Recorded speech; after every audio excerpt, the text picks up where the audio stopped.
গণভোট এবং জাতীয় ভোট একই দিনে অনুষ্ঠিত না হয়ে গণভোট আরো 15 দিন পরে অনুষ্ঠিত হওয়ার মধ্যে পার্থক্য কি? এটা একজন সাধারণ সম্মানিত রিকশাওয়ালা বোঝে, কিন্তু আমাদের বড় দল যারা ক্ষমতায় চলে গেছে মনে করে তারা বুঝতে পারে না।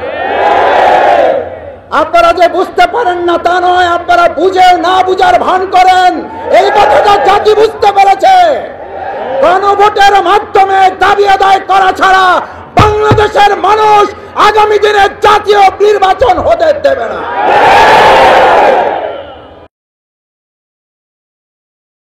সম্মানিত ভাই এবং বন্ধুগণ, আপনারা জানেন 2024-এর জুলাই আগস্টের গণ অভ্যুত্থানের মাধ্যমে যে নতুন বাংলাদেশ আল্লাহ সুবহানাহু ওয়া তাআলা আমাদেরকে উপহার দিয়েছেন, অসংখ্য শহীদ, হাত এবং পা হারা বঙ্গত্ব বরণকারী জুলাই যোদ্ধাদের মাধ্যমে সেই বাংলাদেশকে মানবিক একটি বাংলাদেশে বিনির্মাণ করার জন্য বাংলাদেশ জামাত ইসলামী শুরু থেকেই আমরা আমাদের কার্যক্রম পরিচালনা করে আসছি। তার ধারাবাহিকতায় জাতীয় ঐক্যমত্য কমিশনের দিনের পর দিন, মাসের পর মাস দীর্ঘ আলোচনার ভিত্তিতে জাতীয় জুলাই সনদের যে স্বাক্ষর অনুষ্ঠিত হয়েছে, আমরা আজকে এখানে দাবি জানাতে চাই সেই জুলাই সনদ বাস্তবায়নের আদেশ জারি করে আগামী দিনে একটি সুষ্ঠু নির্বাচনের পথ অতি সত্বর সুগম করতে হবে। যারা আগামী দিনে মানুষের সুষ্ঠু ভোট নিশ্চিত করতে চায় না, তারাই জাতীয় জুলাই সনদের আইনি ভিত্তি দিতে চায় না। যারা জনগণের ভোটের নিরাপত্তা নিশ্চিত করতে চায় না, তারাই জাতীয় জুলাই সনদের আইনি ভিত্তি দিতে চায় না। যারা বাংলাদেশে আগামী দিনে একটি মানবিক বাংলাদেশ বিনির্মাণ হোক, তারাই গণভোটের মাধ্যমে মানুষের অধিকারের প্রতি তারা শ্রদ্ধা দেখাতে চায় না। যারা গণভোট চায় না, মূলত তারা জনগণের গণশত্রুতে পরিণত হয়েছে। গণভোটের বিরোধিতাকারীরা জাতির শত্রু, জনগণের শত্রু। আমার ভাই এবং বন্ধুগণ, আমরা গণভোট চাই কেন? আমরা গণভোট চাই পোস্টার লাগানো হলে আপনারা দেয়ালে দেয়ালে দেখবেন একজন আর পোস্টারের উপর আর একজন পোস্টার লাগিয়ে দিচ্ছে। সকালে ব্যানার লাগালে দুপুরে ব্যানার গুলো খুলে ছিঁড়ে ফেলে দেওয়া হচ্ছে। আমরা জানতে চাই প্রশাসনের কাছে, যদি আজ ব্যানারের নিরাপত্তা না থাকে, পোস্টারের উপর আর একজন পোস্টার লাগিয়ে দেয়, এই রাজনৈতিক সৌজন্যতা যারা দেখাতে পারে না, তারা জনগণের ভোটের প্রতি সৌজন্যতা কি করে দেখাবে? অত্যন্ত দুর্ভাগ্যের ব্যাপার। আমি দু একজনের কাছে ফোন করে জানতে চেয়েছিলাম, ঢাকা সহ সারা দেশে আমাদের পোস্টারগুলোর উপরে পোস্টার লাগান, আর কোনো জায়গা কি আপনাদের চোখে পড়ে না? একজন হাসতে হাসতে তাদেরই লোক বলেছিল, মাসুদ ভাই কি বলবেন, দুঃখের কথা, দলে তো এখন কর্মী নাই, ভাড়াটে সন্ত্রাসী এবং কতিপয় টোকাই শ্রেণীর লোক দিয়ে কাজগুলো করাতে হয়। ওরা তো জানে না কোনটা জামাতের পোস্টার আর কোনটা আমাদের পোস্টার আর কোনটা অন্যদের পোস্টার। আপনারা এই দেউলিয়াত্বের জায়গায় পৌঁছেছেন ঢাকা বিশ্ববিদ্যালয় নির্বাচনের পর, এই দেউলিয়ায় পৌঁছেছেন জাহাঙ্গীরনগরের পর, এই দেউলিয়ায় পৌঁছেছেন চট্টগ্রামের নির্বাচনের পর, এই দেউলিয়ায় পৌঁছেছেন রাজশাহী বিশ্ববিদ্যালয় নির্বাচনের পর। এখন জাতীয় অপেক্ষা আছে, জাতীয় নির্বাচনের পর আপনারা জাতীয় দেউলিয়ায় পরিণত হবে।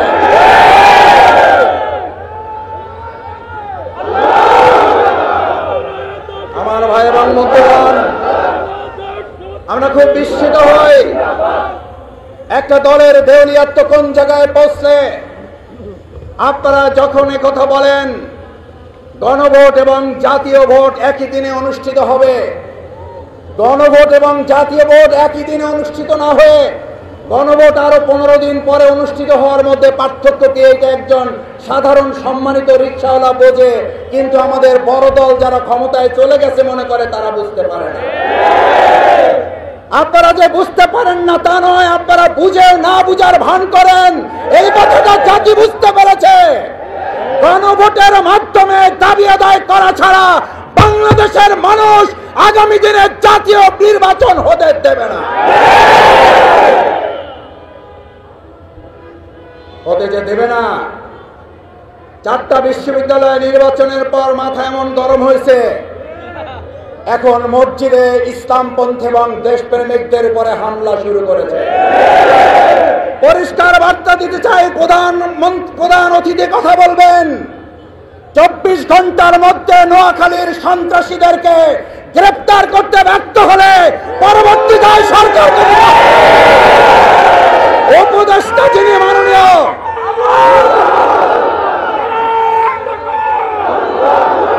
যিনি স্বরাষ্ট্র উপদেষ্টা আছেন, যদি আপনারা মনে করেন দলকানা প্রশাসন হবেন, দলকানা প্রশাসন মানবে না জনগণ। দলকানা প্রশাসনের চরিত্র কি এবং তাদের পরিণতি কি? 2024 সালের জুলাই আগস্টে শুধুমাত্র শেখ হাসিনার বিরুদ্ধে লড়াই হয় নাই, লড়াই হয়েছিল দলকানা প্রশাসনের বিরুদ্ধেও। শেখ হাসিনাকে দেশ ত্যাগ করার আগেও দলকানা প্রশাসনকে পিলারের খাম্বার সাথে ঝুলিয়ে রেখেছিল জনগণ। আমি সেই পরিণতির দিকে প্রশাসনকে খেয়াল করার অনুরোধ করতে চাই। নতুন করে বাংলাদেশে আর কোন দলবাজ প্রশাসন তৈরি হোক, যারা নোয়াখালী প্রকাশ্যে মসজিদে কোরআন চর্চার উপর হামলা করার পর এখনো কাউকে গ্রেফতার করতে পারেন না, তারা জাতীয় নির্বাচন সুষ্ঠুভাবে করতে পারেন দেশের মানুষ তা বিশ্বাস করে না। আপনাদের গোয়েন্দা তৎপরতা কোন জায়গায় পৌঁছেছে? একের পর এক জাতীয় গুরুত্বপূর্ণ স্থাপনায় অগ্নিসংযোগ হচ্ছে, দুর্ঘটনা ঘটছে। আমরা মনে করি বর্তমান সময়ে যারা আর নির্বাচনে ভালো ফল করতে পারবেন না বলে হতাশ হয়ে পড়েছেন, তারা সহ ফ্যাসিস্টদের কিছু প্রশাসনের অংশের সম্মিলিত তৎপরতায় এই কার্যক্রম হতে পারে বলে দেশবাসী মনে করে। স্পষ্ট কথা বলতে চাই, এগুলো বন্ধ করুন, না হলে আবার জুলাইয়ের মতো আমরা রাজপথে নেমে জনগণকে সাথে নিয়ে প্রতিরোধ করে তোলা হবে, প্রতিবাদের আগুন জ্বালানো হবে, জনগণের অধিকার আদায়ের জন্য আবার জীবন বাজি রাখা হবে।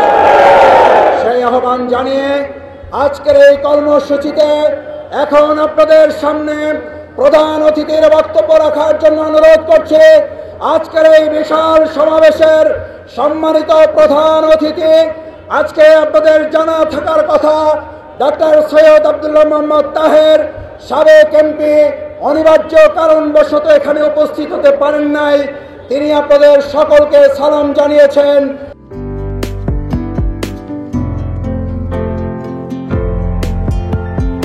পহেলা জানুয়ারি 2025 ইউটিউব জার্নালিজমের অগ্রদূত changetv.press 6 বছর পেরিয়ে পা রাখল গর্বিত আমি অত্যন্ত আনন্দিত হলাম যে চেঞ্জ টিভি আগামী কয়েকদিনের মধ্যেই 6 বছর পূর্ণ করবে।